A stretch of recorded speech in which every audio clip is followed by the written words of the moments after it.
नमस्कार, आपलं स्वागत आहे ज्योतिज ऑल इन वन किचनमध्ये। तर आज आपण बनवणार आहोत मेंदू वडा किंवा तुम्ही याला उडीद वडा पण बनवू शकता। यासाठी आपण एका भांड्यामध्ये 2 वाटी उडीद डाळ घ्यायचे।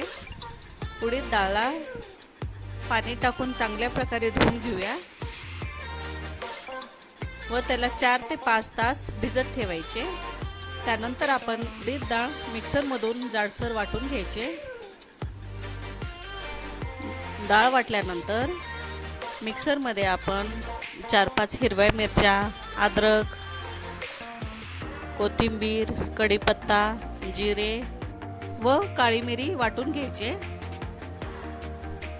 थोडासा राईस फ्लॉवर पण वाटून घ्यायचा आहे। आता आपण जे उडीद डाळचं मिश्रण वाटून घेतलेलं आहे त्यामध्ये हिरवी मिरचीचं वाटण टाकून घ्यायचे व थोडंसं मीठ, कढीपत्ता, जिरे व राईस फ्लॉवर 2-3 चमचे आपण बॅटरची कन्सिस्टन्सी बघून त्यामध्ये टाकून हे पूर्ण बॅटर चांगल्या प्रकारे आपण हाताने मिक्स करून घेऊया। आता हे बॅटर आपण मेंदू वड्यासाठी परफेक्ट झालेलं आहे का नाही हे पाहण्यासाठी एका वाटीमध्ये पाणी घेऊन त्यामध्ये थोडंसं बॅटर टाकून बघायचे।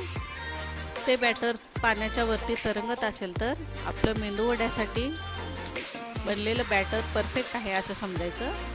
व आता आपण हातावरती थोडंसं तेल किंवा पाणी लावून मेंदू वडा बनवून घ्यायचे।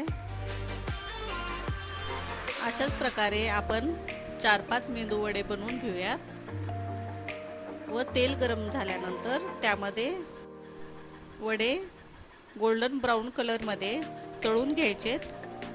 आता आपण हे वडे काढून घेऊयात। तर फ्रेंड्स, तुमच्यासाठी तयार आहेत क्रिस्पी मेंदू वडे। एन्जॉय।